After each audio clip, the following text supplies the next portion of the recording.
Where's your hat? I don't even know where it is. Oh, here it is. We're in the jungle, Jim. We're not in the jungle if you don't wear your hat. You're going to get sunburnt. You're going to get sunburnt. We're in the jungle, Jim. Come on, wear your hat. Okay, I got my hat on. I love your hat.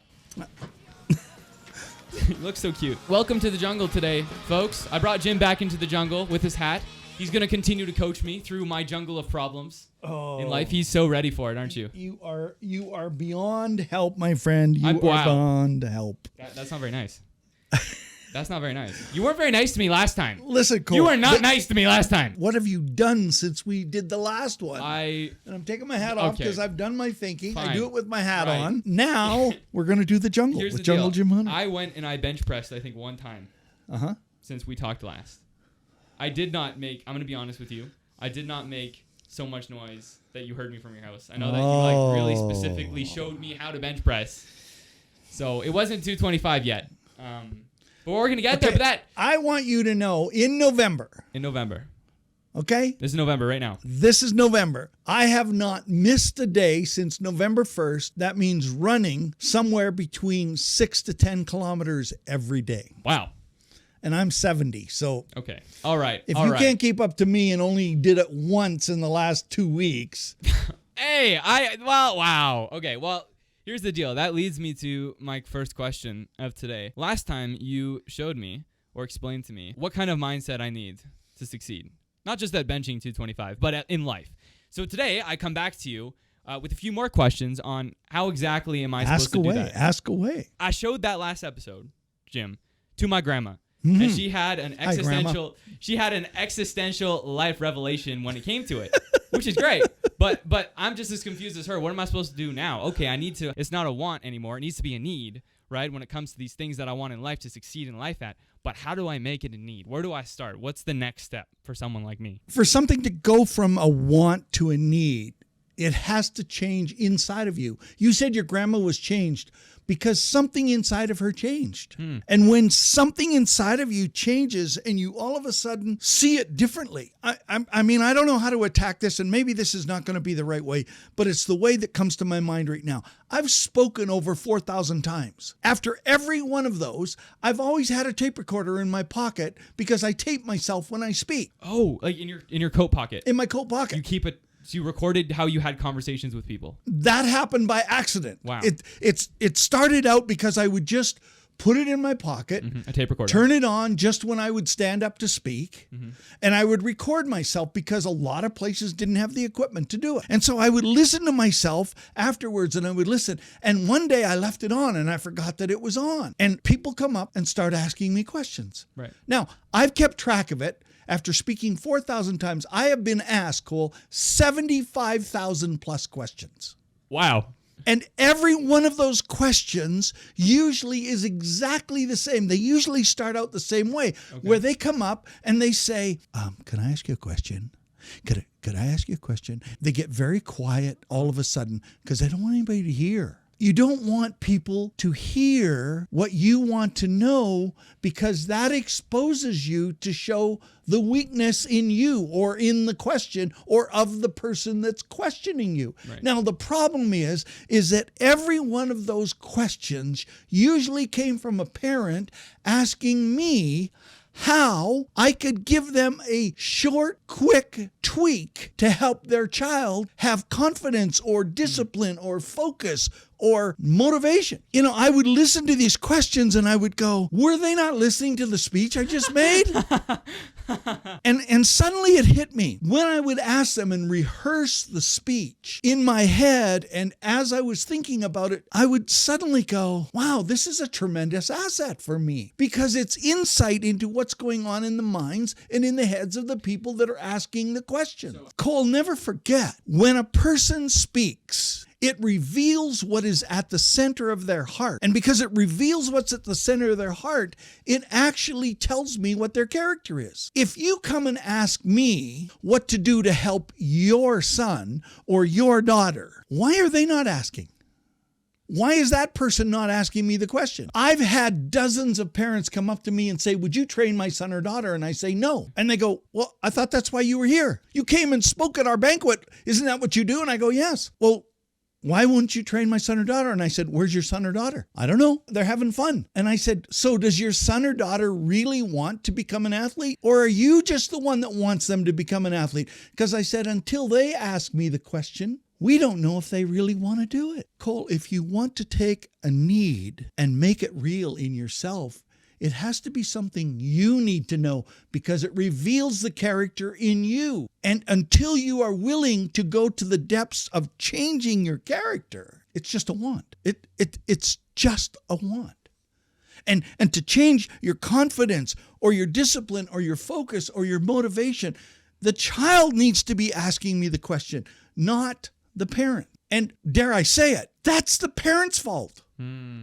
Because they have not taught their child to ask important questions. And as I like to tell kids I work with, until you think until it hurts, you haven't thought enough.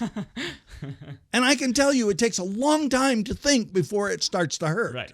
And until you think hard enough that it hurts your head, you haven't really thought it through right from the beginning to the end and turned it into a need instead of a want. What would be your advice for my grandma? I literally would want her to call me and ask me. Oh. In lieu of the fact that she is not going to call me and she doesn't have my number. And you can't respond to the million people watching this. No. Give your phone number out. Everyone will call you. They'll all ask you the same question. Why don't we just do that? When I would tell the kids, when I would tell the parents that if you want your child to have more confidence, do they believe in what is made? Because that's the word confidence. That's the definition of the word confidence. Do you believe in what was made?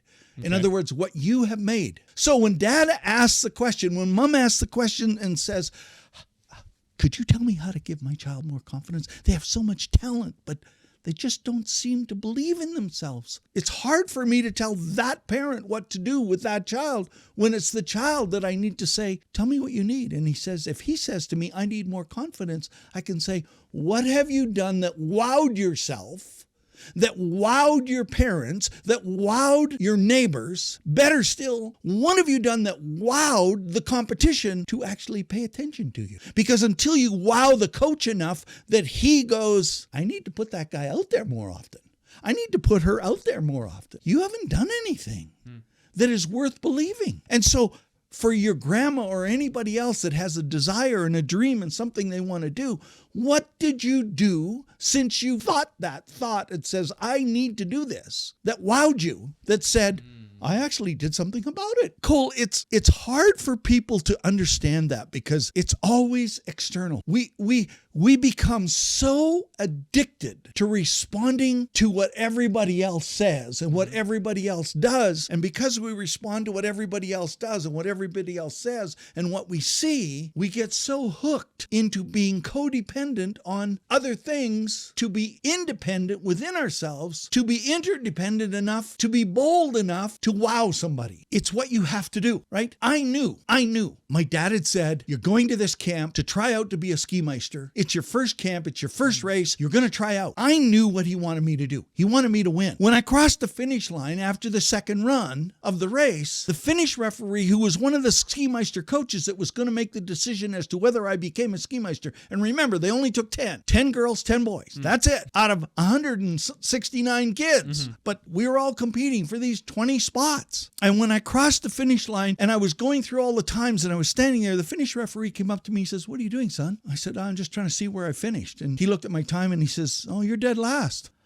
You know, my stomach sunk to my feet because if I went home to tell my dad I finished dead last, he's going to pull the plug and pull me back to Saskatchewan and say, More skiing on hay bales. You're not over, allowed to go buddy. to the mountains. You can go ski on the gopher holes, on the gopher hole mounds. That's it. But I knew I had to wow him. And he said, are you okay with that result? And I said, yes. He said, no, you've got to want to win. And I looked at him and I knew I had to wow him. But I was thinking of how I was going to wow my dad. And I looked at him and I said, sir, it's my first race. I've never been coached. I've never raced. I've never even been instructed in how to ski. For me to expect to finish first is really not realistic. But I said, I will make you a promise. If you make me a ski meister 169 races from now, I will be first. And I said, I'm going to pick them off one at a time. Do you know, I didn't find out till about 10 years ago when I ran into him in a Swiss Chalet restaurant. The referee or who? The Finnish referee who was Okay. my former coach. And he came up to me and he says, I have been dying to know something. And he says, I got to know. I've always wanted to ask you, and I've just never had the chance, never ran into you, haven't seen you. I want to know the truth. He said, did you have a brother that was in that ski race? I said, no. He went, well, there was 2 Hunter boys there. I said, yeah.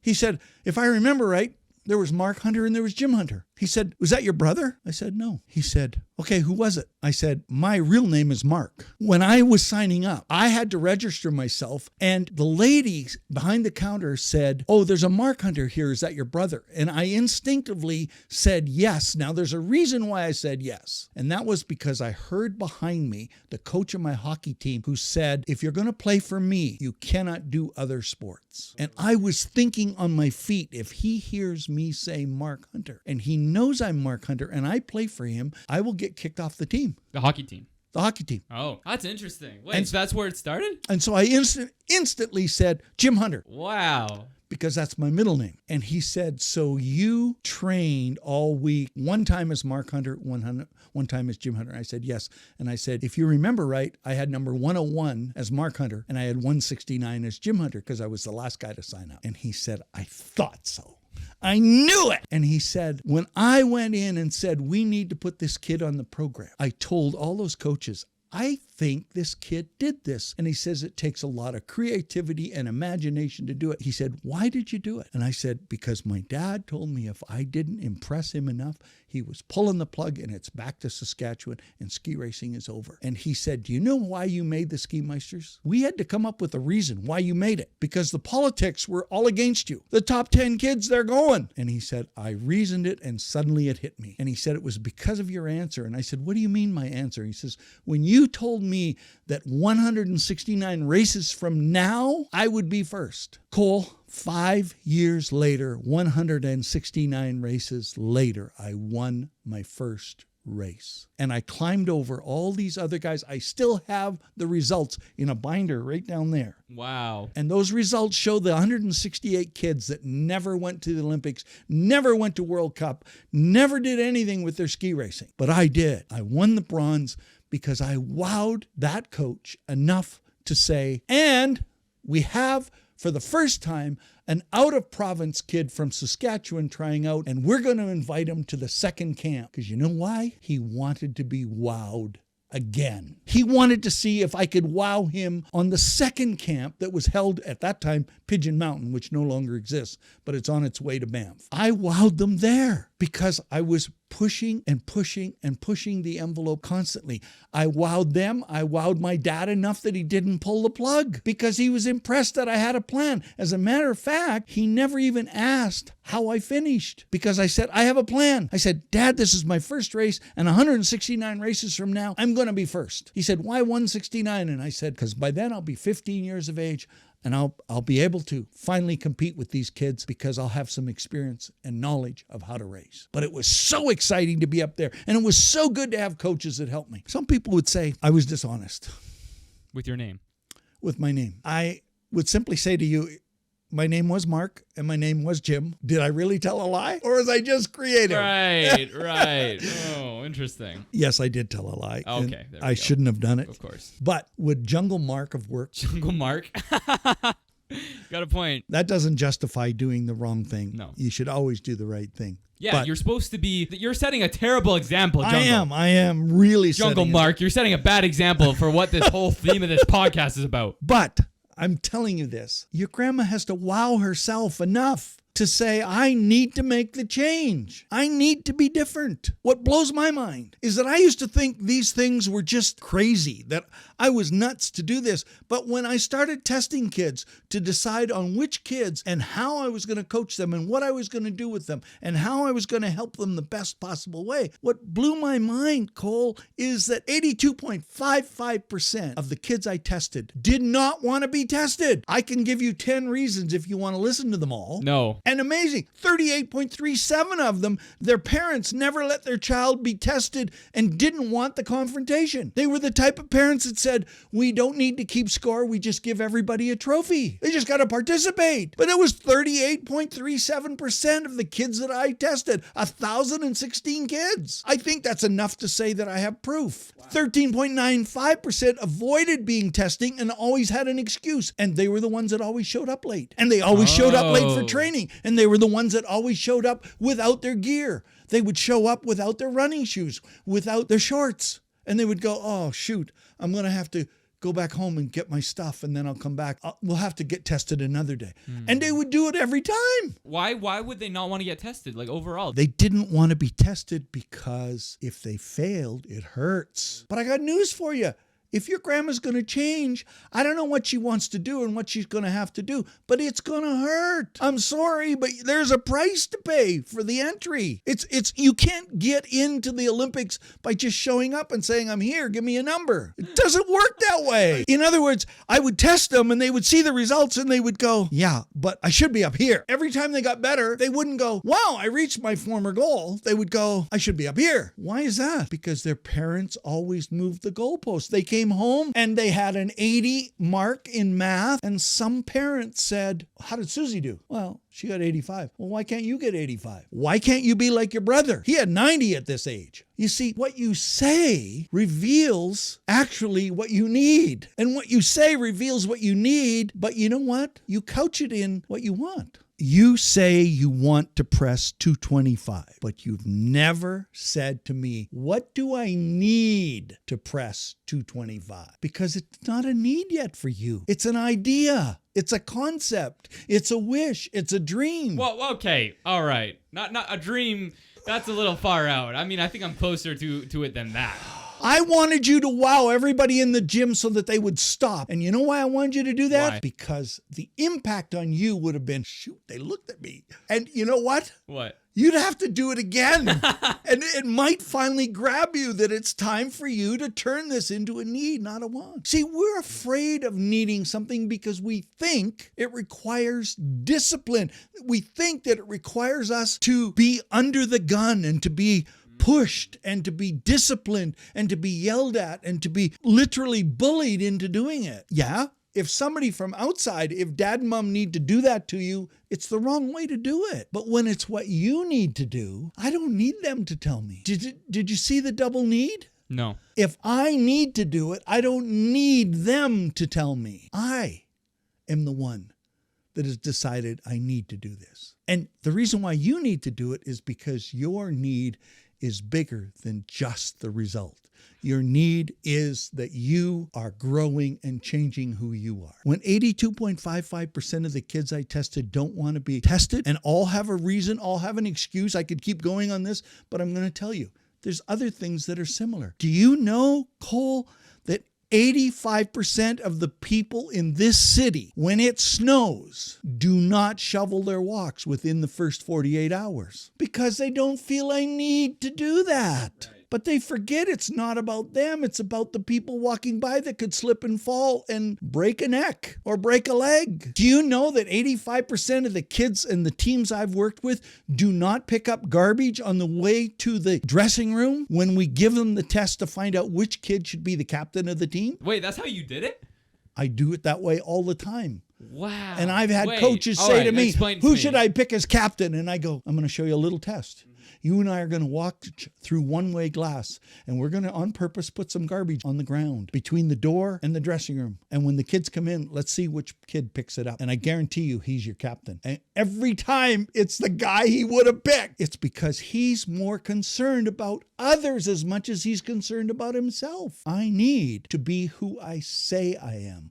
I need to be who I say I am. Until you are going to be who you say you are just playing. You haven't set out a need. You've set out a want, and you're living in wants. Of 1,016 kids, 85% of them would not keep their journals up to date. And guess what? They became the 2/3 that never went anywhere. Are you trying to say I'm not going to go anywhere? Is that what this is? I've said that last time, but you don't believe me. Okay, buddy. 80% of successful people, like me, It's debatable, folks. 80% of the people today never read a book from cover to cover. 80% of those that have finished school. In other words, if they were required to do it for their education or for their purposes of a job, they will read it. But they never read a book cover to cover. They might pick up the occasional fictional book and power their way through it, but it's rare. 3% purchased growth materials, growth books, anything that would help them grow, but never finish them. Okay, I know you're trying to attack me right now, but I bought The Psychology of Money and I read it after I finished school. Okay, I did. I'm successful. One book, Wow, folks. whoa. No. Let's raise the banner. There's more books. You know how many books of the Bible I've read? I've read 1 John like 100 times. Okay, there's 66. You've read one. And it's the shortest book in the Bible. Hey. 80% listen to social media and radio. Why are you looking at me? I'm just saying. Right. Oh, wow. 15% read or listen to reliable news sources. Like TikTok. You're a reliable news source on TikTok. I said that completely wrong. 15% read or listen to unreliable news services. Oh, right. Which means that they get most of their information from the internet. From you. This seems like a flawed study. 3% select what they listen to as their source and sometimes act upon it. I didn't make those statistics up. They come from research. They come from years and years of research by people that try to study why they only sell a certain amount of self-help books compared to fiction, compared to sci-fi, compared to adventure stories, compared to romance. And it's because people don't want to grow. They don't want to see themselves in the picture. They don't want to see what they need. And if you don't want to see what you need, you just keep on telling yourself, I'm okay to be this way, but I can judge everybody else. So they're not congruent with themselves, except they balance it out by saying, but I'm okay.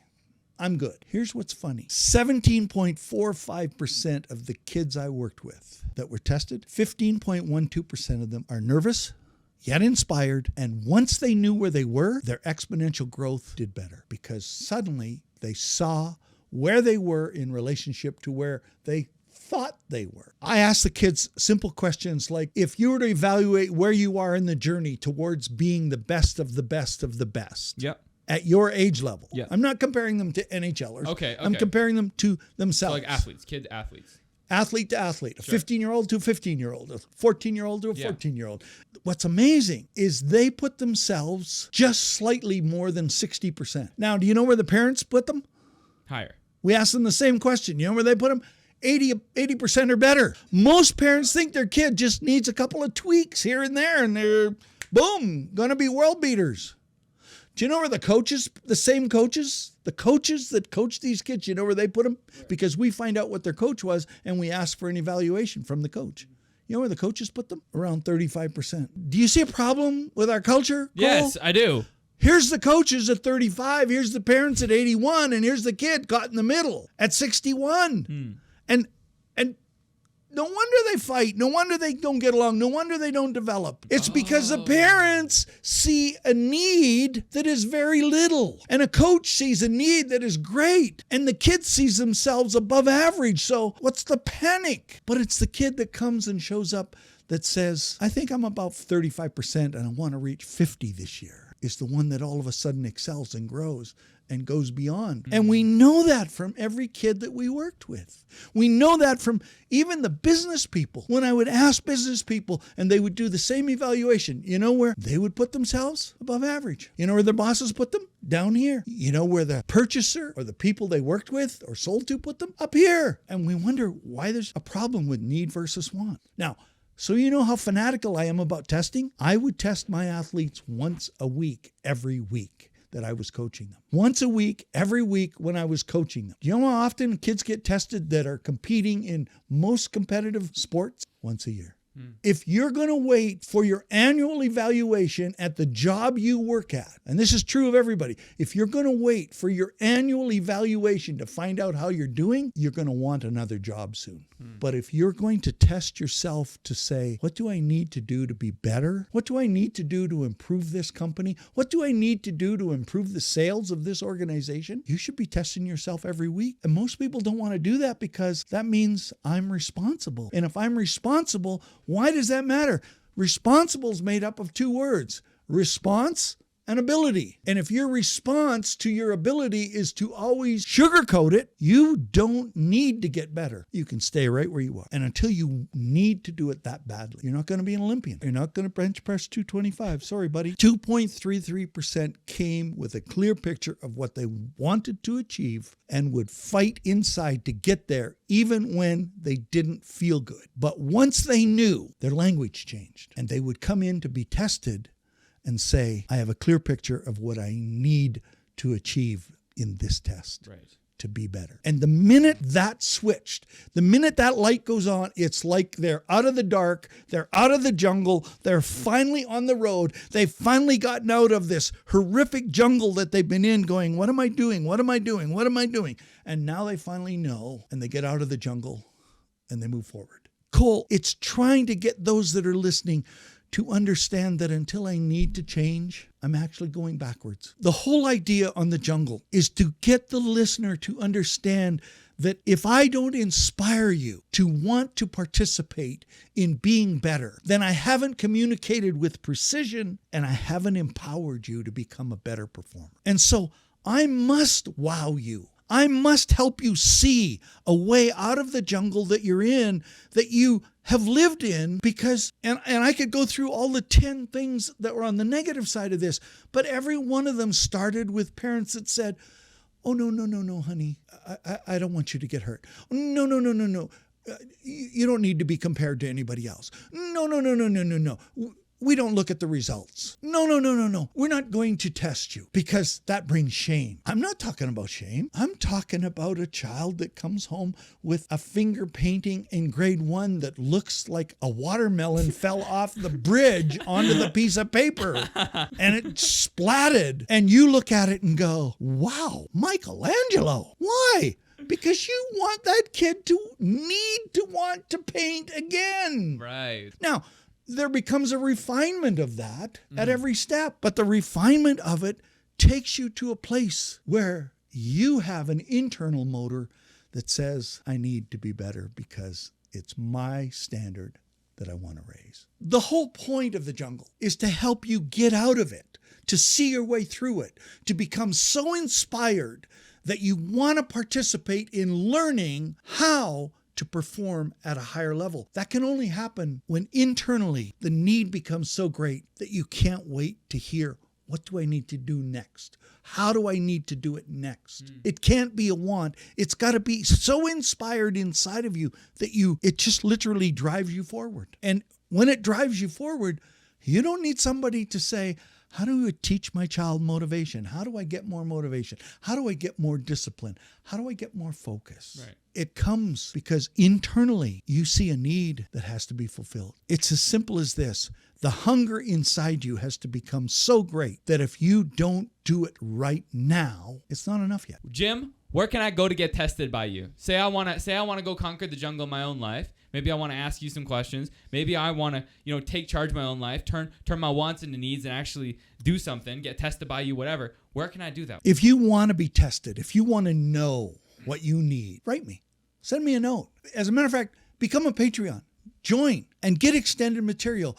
Get more knowledge so that you can say, this is what I want to do. I've trained 1,016 kids and hundreds of corporate people. I want to train you. I want to help you. I want to see you go to the 2030 Olympics and say, I want a medal because I started right now and I'm willing to do it right now. I want to see you performing in front of thousands of people. I want to see you standing in front of all those people and saying, I wouldn't be here unless I needed to do it. And I needed to do it so that I could wow you.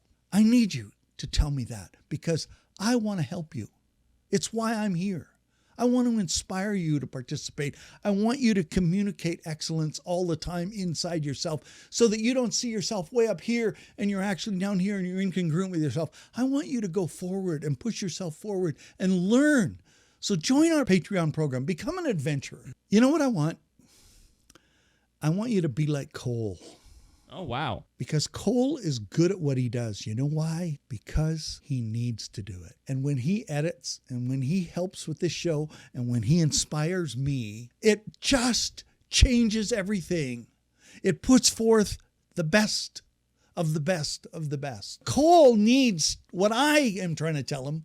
And that is this: until you get consistent on a regular schedule and test yourself every week, and you know that you can bench press 225, you're not going to be inspired enough to do the work. And so join us. You've been listening to Jungle Jim Hunter on The Jungle. Come back next time. We'll take you to the next step. Yeah. On that note, let's go to the extended material. We'll see you there.